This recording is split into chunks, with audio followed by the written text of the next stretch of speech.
Hey, what's up everyone, Sangtuary here, and we are back for another episode of Spice for Thought, my new kind of content where I try to make some educational and opinion-based advice and tips or strategy guides, something a bit different from my usual content, which is mostly games, voiceovers, and yeah, I mean, you probably know it by now. But anyways, if you enjoy that kind of content as well, it would be absolutely amazing if you could show it by commenting and liking the video, so that I have a bit of a feedback and I see if it's worth continuing or not. And yeah, overall, if you enjoy that Dune content I'm putting out, it would be great if you could hit that subscribe button on YouTube, follow on Twitch, and yeah, basically help me grow the community I'm trying to build here. Also, if you're interested in getting closer to me and to the maybe tournament I'm trying to organize for end of August, go and join that Discord server I've created recently. It's also in the link in the description of this video. So yeah, without further ado, let's go into that episode 2 of Spice for Thought. So this episode 2 will be about tips to improve your game in Dune Imperium. These are meant as general tips. It's not particular to a specific expansion. It can be applied, I think, to pretty much all the different expansions or just the base game as well. Yeah, so let's jump straight into it. So tip number 1 would be to be mindful of turn order. Obviously, every round the token to define who the first player is moves, but what doesn't change is the order of the table. The player on your left is always the same with the player on your right. What does that mean? That means that basically the player on your right will play before you 3 times out of 4. The only time it won't happen is the time you are player 1 in the turn order. Same with the other one, the player on your left, you will block him 3 times out of 4. And this is quite important because you need to adapt your plays and your strategies a bit to that. If you see the player before you going for, let's say, shipping in Rise of X, try maybe to find, I mean, obviously you can have it maybe once or twice when he doesn't want it or when you're player 1, but overall try to find maybe other routes to points, other priorities for yourself. Don't necessarily go to full space to unlock it as quickly as possible if you know you won't have it in the next 2 or 3 rounds. The other thing about turn order as well is Swordmaster queue.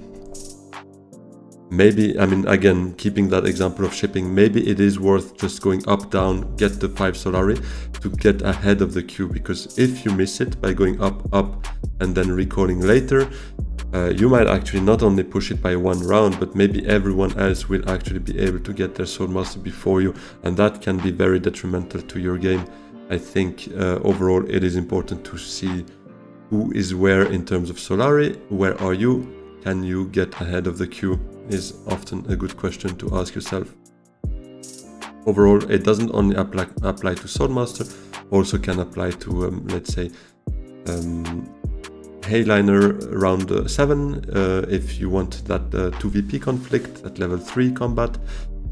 You have the spice ready, but if you see that the player playing before you also has the spice and is very likely to have Spacing Guild access, he probably will go there, so maybe you have some better things to do with your spice right now.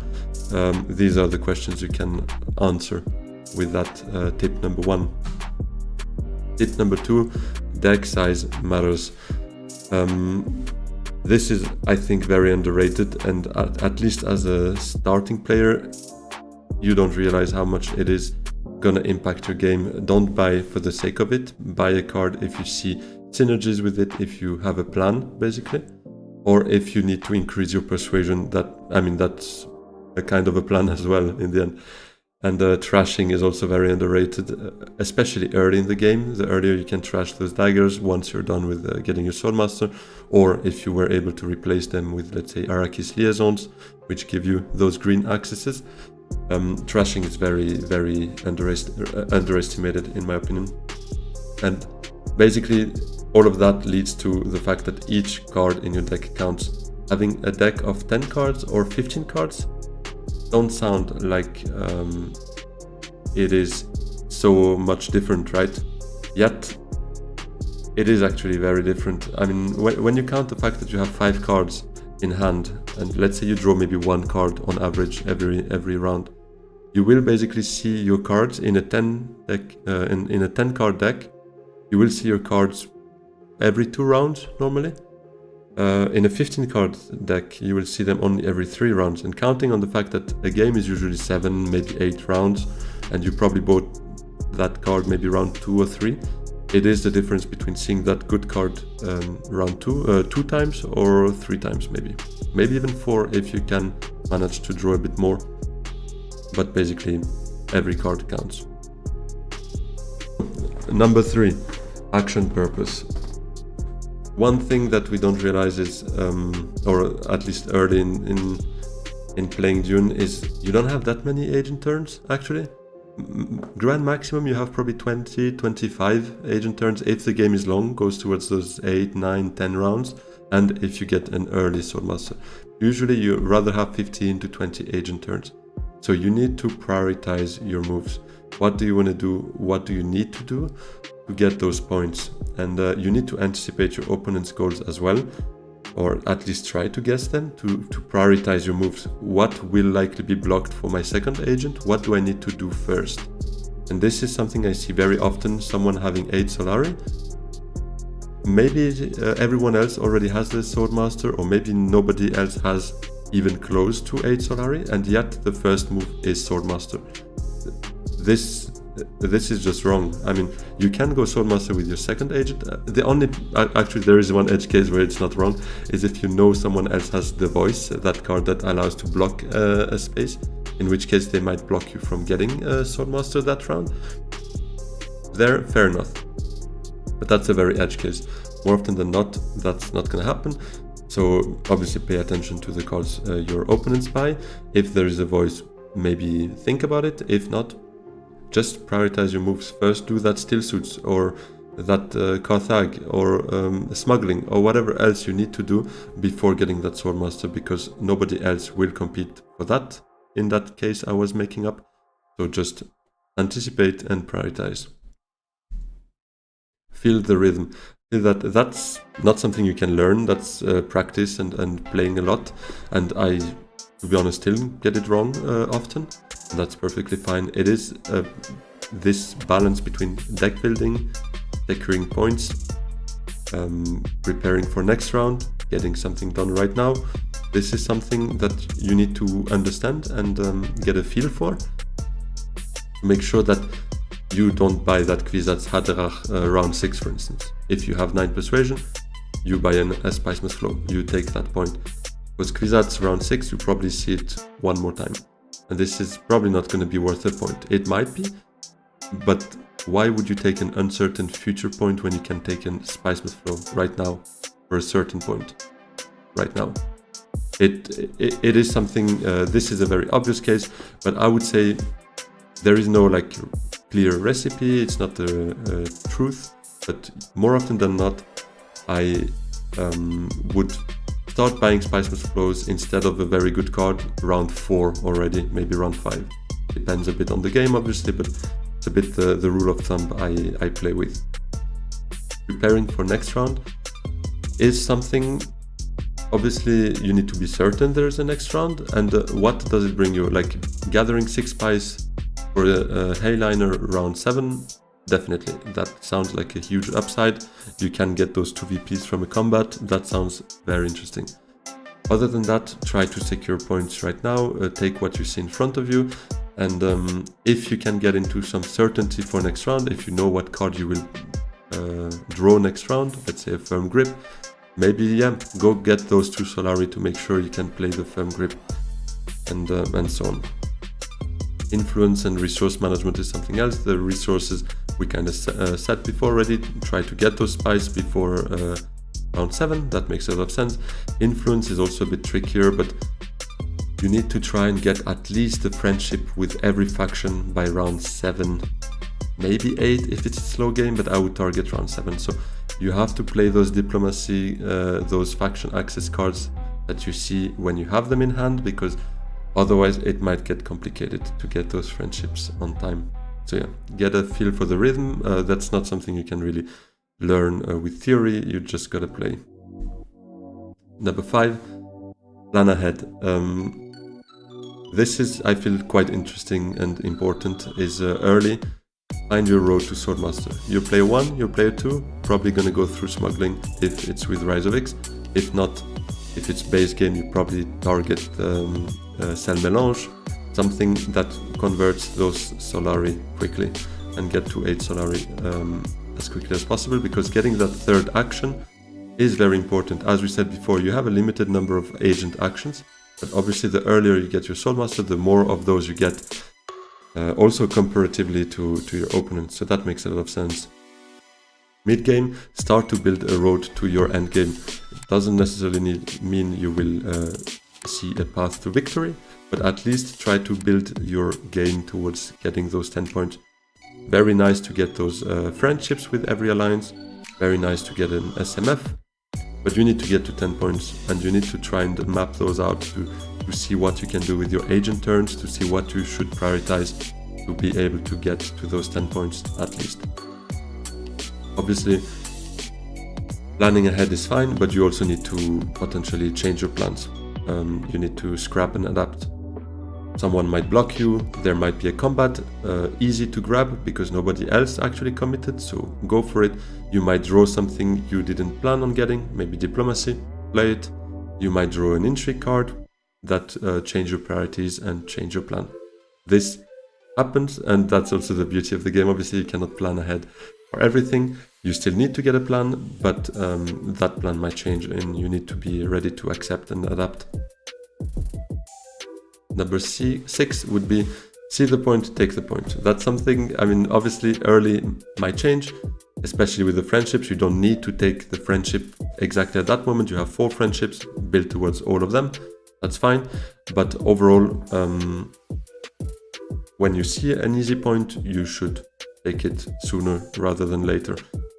Same with what I was saying on SMF over Kwisatz round 5, 6. I wouldn't take Kwisatz more often than not. There is obviously always the exceptional case, but SMF is a safe point that you take right now.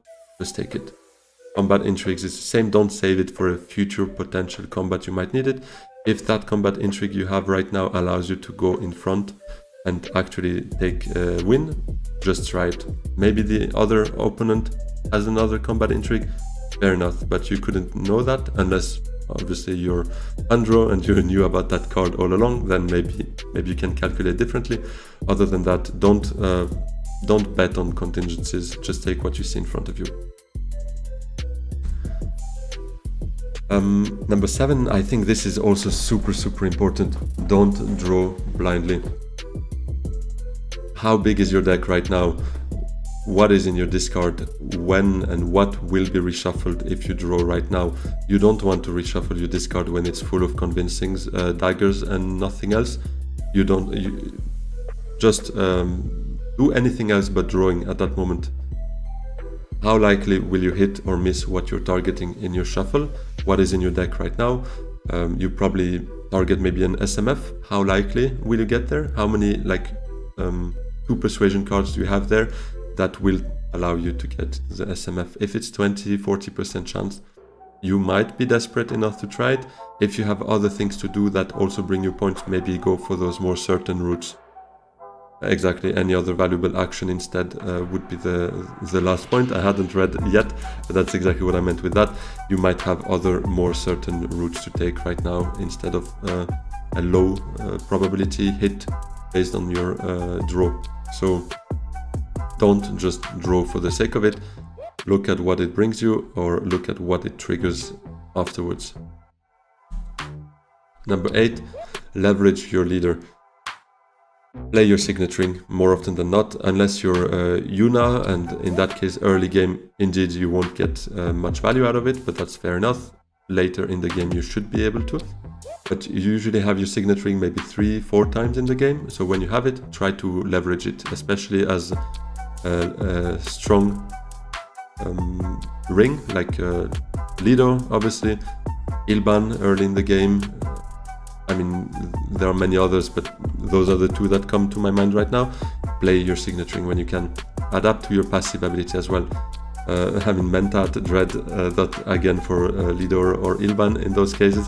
Ilban, especially for Menta, this is so strong. You have to adapt to that. You have to try and get those Solari to get Menta more often than not, because those draw that you get from it is not a Dreadnought. The idea was typically also for Rumber.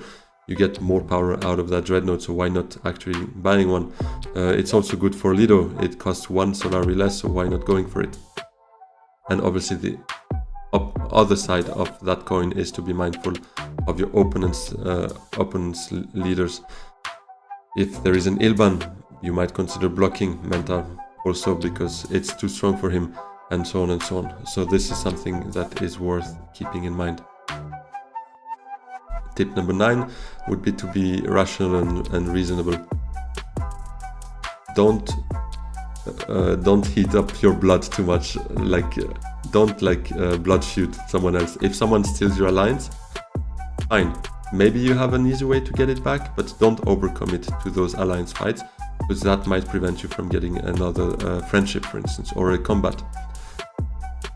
Overall, take back an alliance if you see some certainty in keeping it and in hurting your opponent by doing so. If he's fighting for that alliance in an easier way than you, because he's Lido, because he's Yuna with the shipping track open or something like that, don't go for it for the sake of it, hoping that you will keep it. That's not working. Avoid low odds, choose a certainty. That's in the same vein. If you can fight for it and have a reasonable chance of keeping it, go for it. If not, go for a combat, go for an SMF, go for maybe another alliance. These would be the tips I would give you. The last one is super important. Never quit. I had a game once playing as Armand. I entered round 6 with 1 VP. I basically didn't have anything going for myself at this stage. At least in terms of points, but I had my roadmap to endgame, and I was basically already at 1 influence, I think, with all the factions. So I was not so bad, but 2 rounds later, I won the game with 11 VPs. Just never quit. Even if you lose the game and if you see absolutely no chance of winning it, don't quit. You're gonna learn something from that game, and the pain of losing actually helps remembering things that you might have done wrong. So it is something you have to do also in terms of etiquette for the game. Quitting is just bad. So just stay in the game, learn from it, try to win it, and just play the game.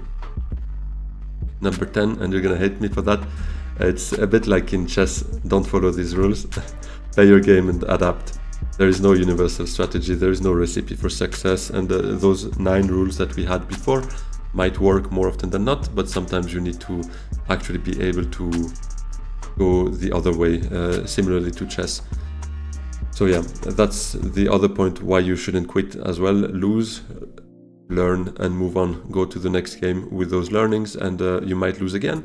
You will lose more often than not because it's a 4-player game. So if you win already 30 or 35% of your games, very good. You win more than what you should technically, at least based on pure chance, because 4 players in a game, 1 winner means 25% odds. But 35-40% chance for 35-40% odds of winning, or a win rate, is already very, very good, and yet you're still losing more often than you're winning, and this is perfectly fine, perfectly normal. So yeah, those would be my 10 rules or 10 tips to actually improve in the game. And yeah, if you have any of your tips as well, feel free to drop them in the comments. And if you'd like to practice during a real test case, I'm organizing a tournament, the Sangtuary Tournament, same name as my Discord server. It will be organized there, so hit the link in the description down below under the video, because that's where this tournament will be organized. It is free to enter. I'll also drop just a flyer right there so that you can have a look, and I hope to see you there. Yeah, if you enjoyed that, I'd be super happy to see you join the channel. I hope to see you very soon again. Have a good one. Bye bye.